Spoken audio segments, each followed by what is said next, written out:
అన్ని వేళల లోకానికి అన్నమిచ్చి తల్లిలాగా ఆదుకొను రైతన్న కన్నా లేరు ప్రత్యక్ష దైవాలు వేరు లేరు. తెలియరే అట్టి రైతన్న దివ్యగాథ, తెలియరే అట్టి రైతన్న దీనగాథ.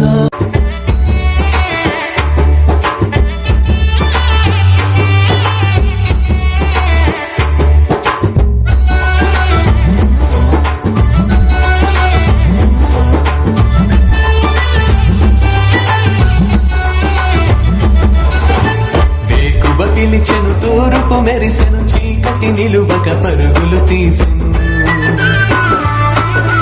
వేకువ పిలిచెను తూర్పు మెరిసెను చీకటి నిలువక పరుగులు తీసెను. కోడి కూతతో పల్లె పల్లెలో కిలకిల నవ్వుల కళకళ విరిసెను.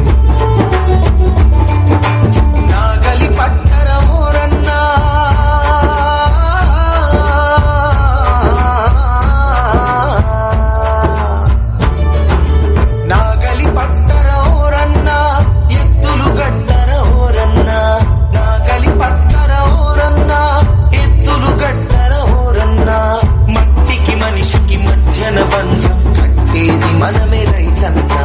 కట్టేది మనమే రైతన్నా.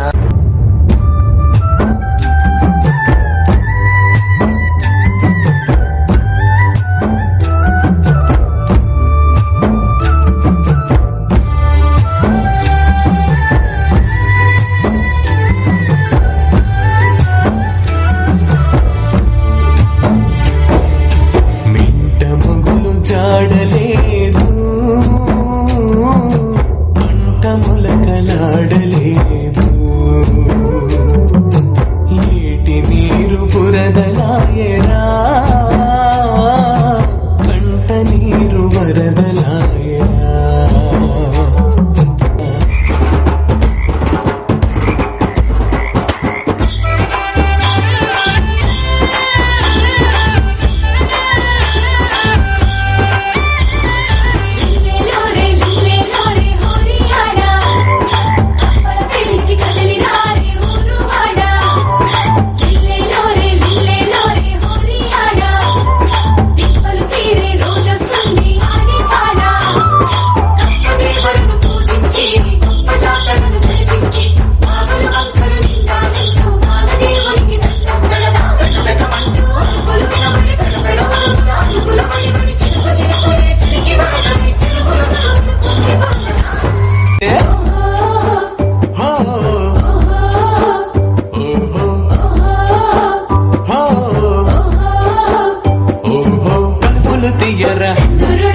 కత్తలు తీరగా కప్పులు తీయరా, కత్తలు తీరగా కళకళలాడే మళ్ళను చూసి కరువు పరుగు తీసే సింధురుడా. వరసలు గట్టి దురుడా, ఎరువుల వెయ్యరా దురుడా, పురుగుల మందును దురుడా, చెరువున కొట్టరా దురుడా.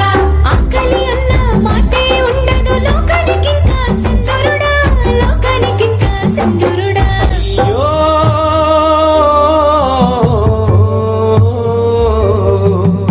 చేను కాస్త వడలిపోయే, పచ్చనాకులు ఎండిపోయే,